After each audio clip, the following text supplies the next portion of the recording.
Fala pessoal, sejam bem-vindos, começando mais um vídeo com muitas informações importantes. Mas antes, eu peço para que você se inscreva no canal, deixe o seu like e compartilhe o vídeo com o máximo de pessoas. Giro na tela e notícias a seguir.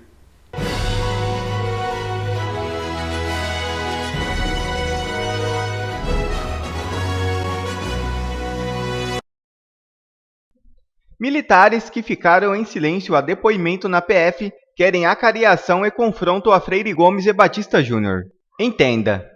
Militares envolvidos no inquérito sobre o golpe, que até agora optaram pelo silêncio, planejam um confronto de versões em relação aos depoimentos dos ex-comandantes Freire Gomes do Exército e Carlos de Almeida Batista Júnior da Aeronáutica.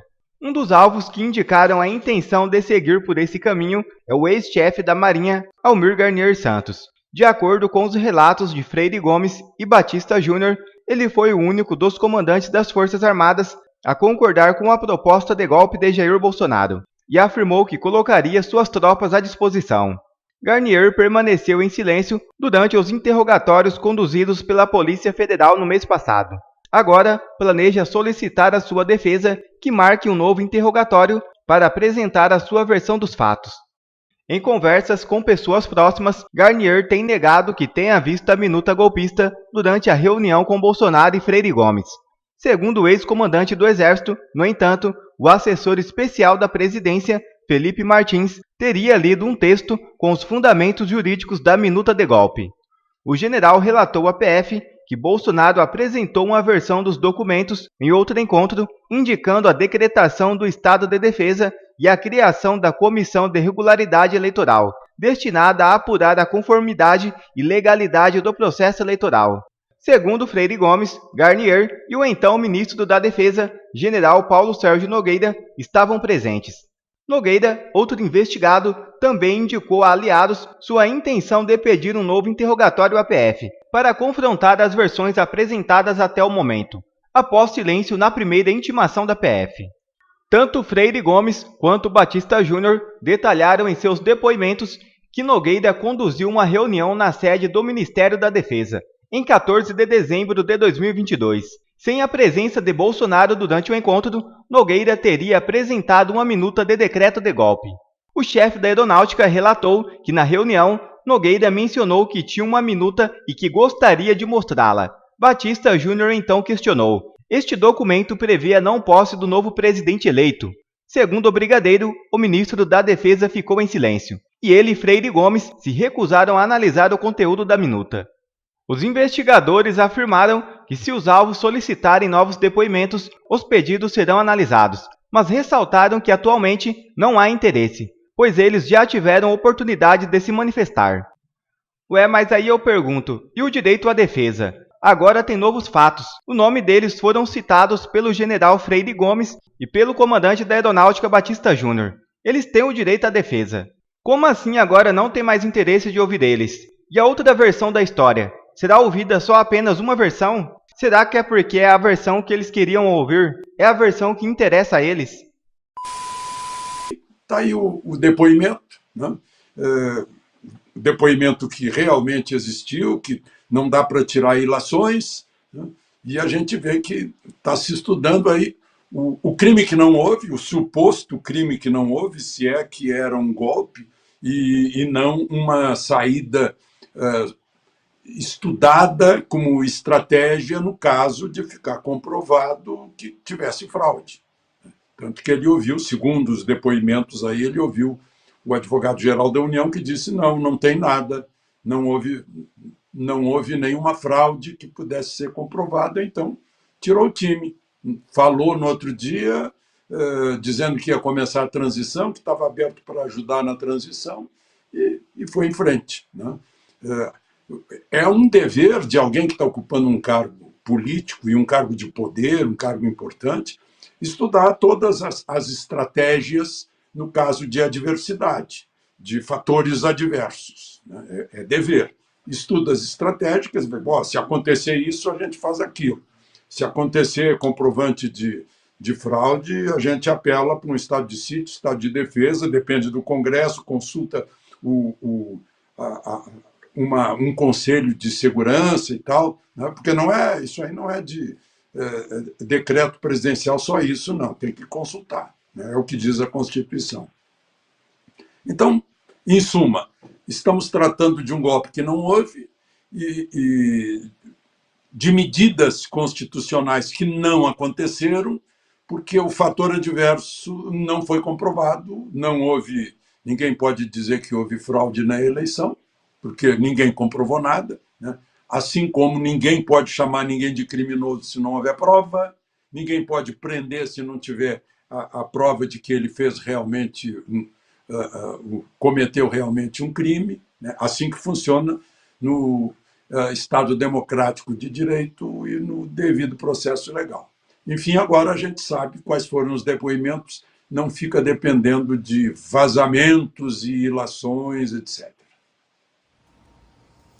Ana Paula Henkel, muito boa noite, seja bem-vinda aqui nesta sexta-feira. Também quero ouvi-la. O ministro Alexandre de Moraes derrubou o sigilo do teor desses 27 depoimentos e quero aproveitar, Ana, para trazer aqui mais uma informação. Nós falamos que o advogado de Jair Bolsonaro, Fábio Weingarten, se rebateu às acusações de Freire Gomes, né? E agora trago mais uma declaração. Está aí que ele se manifestou na rede social X agora há pouco, às 5h57 da tarde, disse o seguinte: eu convivo próximo com o presidente Jair Bolsonaro, tenho informações qualificadas e diretamente de fonte primária, e em nenhum momento ouvi nada de golpe, nem de prisão, nem de nada. Tem um monte de focas adestradas, bajuladores nato, que falavam o que queriam para ganhar segundos de atenção e notoriedade.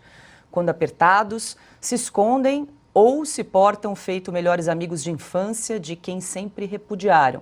São notas de 3. São amigos do poder da vez. A insignificância é a melhor e maior característica. Engodos lato sensu. Deslumbrados pelos microfones, garçons e motoristas medíocres. Está aí, então, mais uma manifestação de Fábio Weingarten, agora há pouco, às 5h57 aqui na rede social X. Boa noite, Ana. Boa noite, Paula. Boa noite, Piotr. 2 mestres, né? Sexta-feira. Onde você encontra 2 mestres juntos no mesmo dia? Mestre Augusto, mestre Alexandre, muito boa noite à nossa audiência maravilhosa.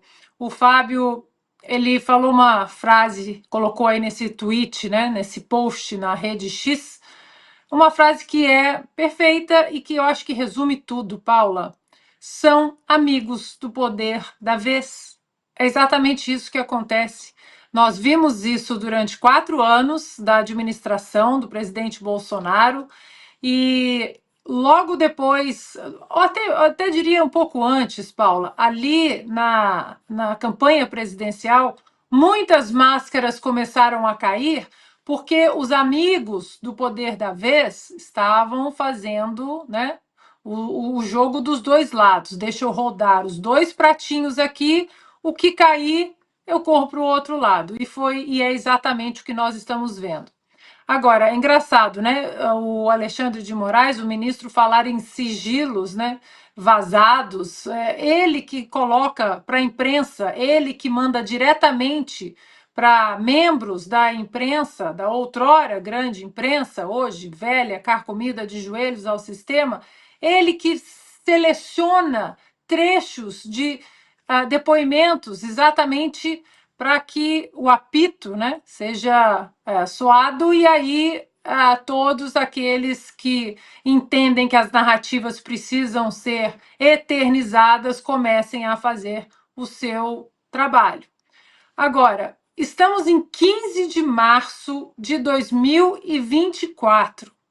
O Lula entrou na presidência em 1º de janeiro de 2023. Estamos em 15 de março de 2024 e você abre as notícias, é o quê? É baleia, importunação de baleia, é joias, é carteira de vacinação, é isso, é aquilo do presidente Bolsonaro. Não, a inflação é do outro governo. Essa gente não vai governar porque essa mesma ladainha continua, é o possível, suposta minuta, o suposto golpe, a suposta reunião, a suposta viagem do assessor Felipe Martins, Uma viagem que já foi desmentida, não aconteceu. A própria Latam já mostrou que Felipe Martins nunca saiu do Brasil, viajou de Brasília para Curitiba. Então, essa aura de a suposta reunião, é porque o atual governo não tem nada para apresentar para o Brasil. Nada. Verbas de publicidade sendo escoadas, né, aos montes, aos veículos de imprensa, então eles precisam simplesmente ter que ficar alimentando e requentando esse monte de coisa. E o brasileiro não é mais burro, Paulo. Já entendeu? O brasileiro nunca foi, né? Agora, com a informação na palma da mão, a independência intelectual é maior ainda. Então, agora o brasileiro já entendeu como apita o consórcio STF Lula / velha imprensa. Adalberto Piotto, muito boa noite. O depoimento do general Freire Gomes repercutiu muito aí na imprensa, ele que depois, na condição de testemunha, a Polícia Federal, e teria dito que Jair Bolsonaro teria apresentado uma suposta, vamos usar assim, né, a palavra, uma suposta minuta de decreto para instaurar um estado de defesa. O advogado de Jair Bolsonaro se manifestou aí nas redes sociais, trouxemos 2 manifestações aí de Fábio Weingarten, dizendo então que classificou o depoimento como folclórico e disse ser curioso o fato do general não se lembrar das datas em que se reuniu com o ex-presidente. Como é que você vê essa situação aí desse depoimento do general Freire Gomes nesse contexto atual, Piotto? Paula, boa noite. Eu vou colocar rapidamente 4 pontos do que me chama a atenção nisso tudo. Augusto, boa noite. Alexandre, querido, seja bem-vindo. Ana Paula, saudade de você. Ainda bem que você está conosco de volta aqui. A todos vocês que nos acompanham. Primeiramente, o ministro da principal corte do país, o ministro mais dirigente, coloca sigilo e tem vazamento disso. Bom, vai ter sindicância para saber quem vazou dentro dos inquéritos e dos depoimentos que o ministro tratava como extremamente sigilosos. Como é que isso vaza? Então eu abri porque estava tendo vazamento ou interpretações equivocadas. Quem interpretou equivocadamente o que estava escrito lá? Bom, precisa de resposta, porque o brasileiro precisa ter confiança na Suprema Corte. A segunda coisa, todo mundo se lembra, eu vou tentar rememorar aqui rapidamente como foram as eleições de 2022, a tensão no país. Eu vou ser muito elegante, vou chamar só de tensão. O presidente da República naquele momento, até por uma medida de cautela, fez bem em pensar em que medida poderia ser adotada se por acaso houvesse uma convulsão no país. É obrigação do presidente, tanto que na Constituição, artigo 136 está lá. O presidente da República pode, ouvidos o Conselho da República e o Conselho de Defesa Nacional, faz sentido, porque que ouvir os chefes tanto do Exército, da Marinha e da Força Aérea, ou seja, das forças militares, decretar estado de defesa para preservar ou prontamente restabelecer em locais restritos e determinados a ordem pública ou a paz social, ameaçadas por grave e iminente instabilidade institucional ou atingidas por calamidades de grandes proporções na natureza. Só que o estado de defesa, para se ter uma ideia, a tal da minuta do golpe, não tem golpe, está escrito na Constituição que o estado de defesa é constitucional e prevê uma série de condições. Para se ter uma ideia, uma vez que o presidente decrete, porque é uma função do executivo, isso precisa passar pelo Congresso Nacional. Para se ter uma ideia, o Congresso tem que ser avisado em 24 horas. Se não estiver em Brasília, tem que ser convocado em 5 dias. Ou seja, depois do decreto, o Congresso precisa aprovar. Nada disso vai sem serem ouvidos os representantes do povo que estão ali no Congresso Nacional. Primeiro, então, não é um golpe, é o estado de defesa previsto na Constituição. E sim, natural que o presidente ouça assessores sobre alguma possibilidade, se previna de alguma coisa que pode, obviamente, atormentar a ordem deste país. Sendo que nós temos na bandeira do Brasil, né? Teve gente que acha que é outra coisa que está escrito, mas não, lá está escrito ordem e progresso. Sempre esteve assim. Vamos lá. A última coisa, a Constituição deixa absolutamente claro como que as coisas deveriam ocorrer.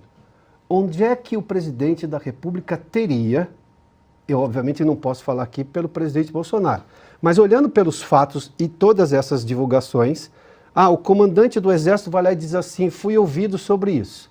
Aí ele consulta primeiramente a Advocacia Geral da União sobre, bom, e o que eu faço numa situação dessa? Há alguma possibilidade diante desse... Porque, convenhamos, as eleições de 2022, tudo que elas não foram tranquilas. E é natural que, diante de um país não polarizado, polarização não é problema, isso sempre houve. Um país que estava radicalizado em 2 pontos. A gente viu isso, as redes sociais foram claras, a gente viu nas ruas. Natural que o presidente da República ou comandante em chefe das Forças Armadas fosse ouvi-las a respeito de. Numa eventualidade, o que faço? A Constituição diz o que faz, e ele foi consultar a Advocacia Geral da União, se olha, diante desse resultado que pode ser feito, se isso aconteceu, o que faço? Bom, está aqui, está escrito na Constituição. Então, a pergunta que se faz é, golpe aonde? Com a Constituição debaixo do braço, ouvindo todas as autoridades, sendo que qualquer decisão do presidente não passaria de 24 horas sem a consulta e a aprovação por maioria do Congresso Nacional. Augusto Nunes, muito boa noite. Boa noite, Paula. Boa noite, Piotr, meu compadre. Minha querida parceira Ana, grande Alexandre Garcia. Boa noite a você que nos acompanha. Acho que os meus parceiros aqui resumiram a ópera, né?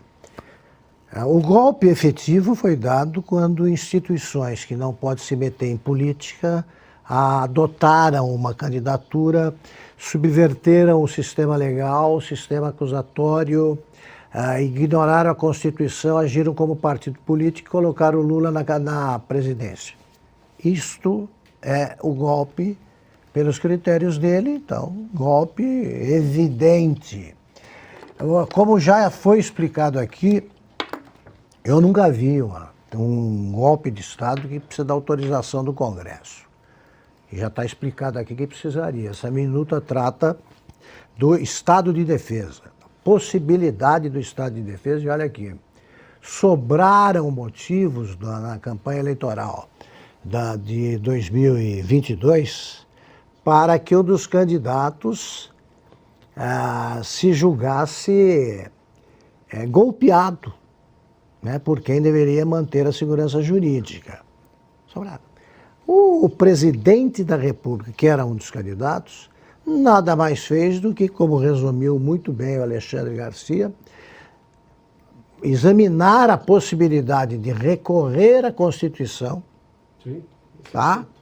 Em caso caso se verificasse aí a procedência aí das suspeitas que sobraram também sobre o processo eleitoral. Então vamos desenhar aí para os generais, para o Alexandre de Moraes e para os demais ministros, né? Golpe de Estado, por exemplo, é o que aconteceu em 64. Troca o presidente, um presidente é constitucionalmente eleito, se afasta, põe outro. Ponto. Tentativa de golpe foi o que aconteceu, por exemplo, na Venezuela nos anos 1990, na década de 1990, quando o Hugo Chávez comandou uma sublevação militar para derrubar o governo. Foi tentativa de golpe. Depois ele se elegeu presidente e proclamou a ditadura. Isso já é outra coisa. Ensaio de golpe ocorreu em novembro de 1955.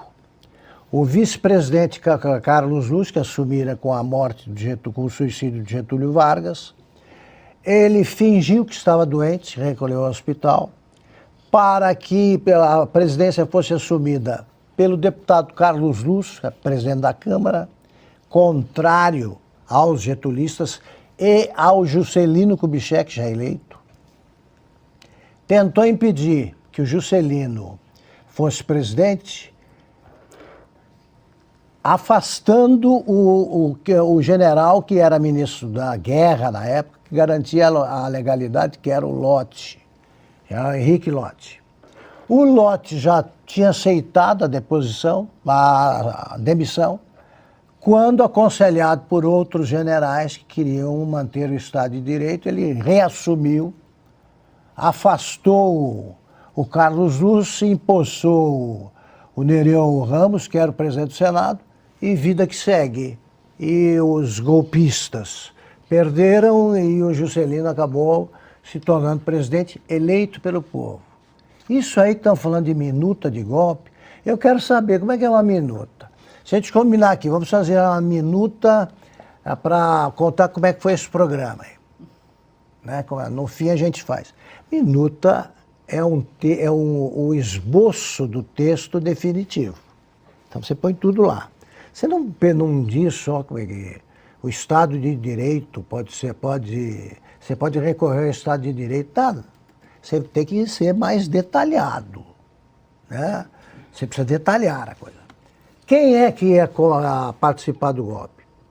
Quem ia fazer o quê? Quem ia ficar no comando do Exército? Haveria alguma troca militar? Quais prédios seriam ocupados? A manifestação de 8 de janeiro está na minuta? Se está, o que é que os golpistas civis desarmados fariam no dia 9? Tem isso aí? Então, minuta coisa nenhuma. Isso aí é um rabisco prevendo uma possibilidade. Golpe real, que impediu que um presidente tivesse chances de se eleger, de se reeleger.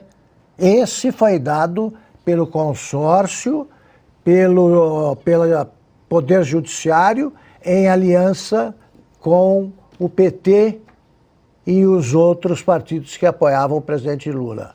Essa é a realidade. O resto é conversa fiada. Quer ver mais conteúdos como esse? Então inscreva-se agora mesmo no canal e ative o sininho das notificações.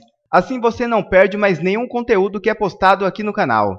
E também já deixe o seu like para o YouTube ajudar a divulgar o nosso trabalho. Fico por aqui e que Deus abençoe a todos. Brasil acima de tudo e Deus acima de todos.